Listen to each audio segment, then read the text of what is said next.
This video is a review on how to factor using what I call the MIFDARM method. You can use whatever method you remember from Algebra 1 or 2, but you just absolutely have to know how to factor. So if you don't recall how to do it, learn this method. It will work for you every time.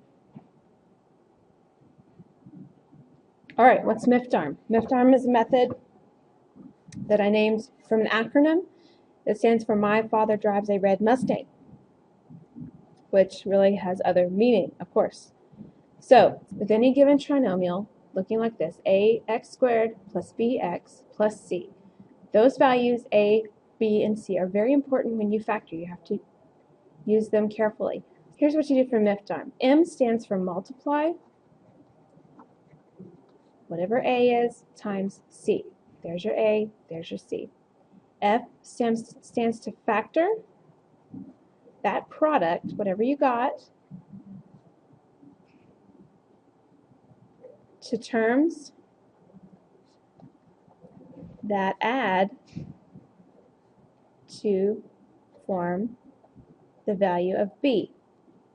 Factor whatever you get when you multiply a times c to get terms that add to make b. Then, once you know those two terms, you're going to divide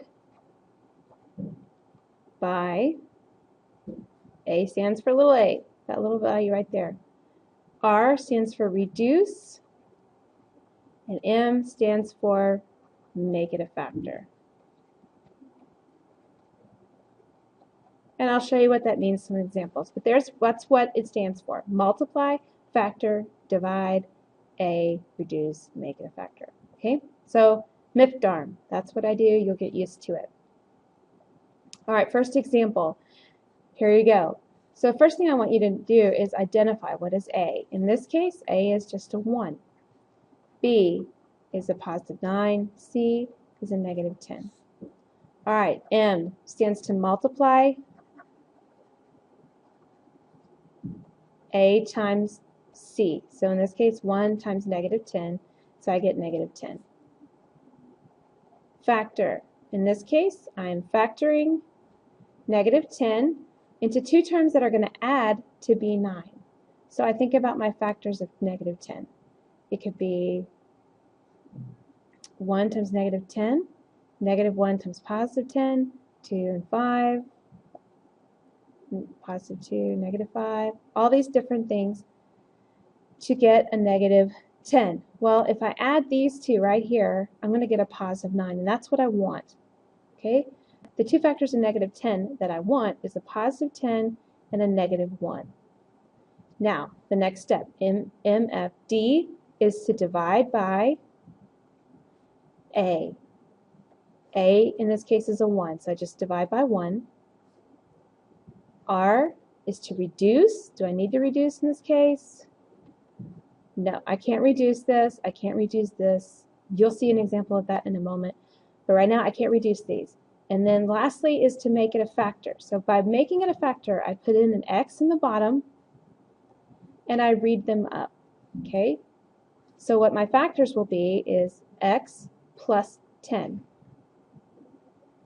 And on this one, it's x minus 1. And there's the two factors that are going to multiply to give me this trinomial. Okay? But I followed the MIFDARM method. Next example. Okay? Here's my A, here's B, and here's C. M, multiply A times C. So I get 20. I'm looking for now factors of 20 that are going to add to give me a positive 9. So think about my 20. I could go 1, 20, 2, 10, 4, 5, on and on and on. Well, 4 plus 5 is going to give me 9. So those are the two factors that I want, both being positive. D is for divide by A. What is A in this case? It is a 2. So divide by 2. R is to reduce. So I reduce this. This can reduce to 1 or 2 over 1. This one doesn't reduce. Lastly, make it a factor. So I put x's in the bottom, and I read them up. So my two factors are x plus 2 and 2x plus 5. There's my answer. Next example. 5 is A, B is 7, and C is negative 6. All right? So if I multiply A times C, I get negative 30. Now, negative 30, if I factor that, of course I can do 1 and 30, 2 and 15, 3 and 10. It has to be positive, but it has to be negative when I multiply. So 3 and 10 could combine to be 7, but I want the 7 to be positive, so I need the bigger number to be positive, this one to be negative. So this together will multiply to give me negative 30, but will add to give me a positive 7. So those are the two factors I want, negative 3 and positive 10. That's factoring. Divide by A. A in this case is a 5. R stands for reduce. Over here on the left, I can't reduce this. Over here on the right, I can reduce this. This becomes 2 over 1. And lastly, make it a factor by putting x in the bottom and reading up. So 5x minus 3 times 1x plus 2. And those two would multiply to give you this trinomial. All right, for the whisk, you need to try this one on your own. You're going to tell me the two factors you come up with. It does factor, so I want you to try it on your own, put your answer in the whisk. If you have questions, please come to class with those questions ready to go.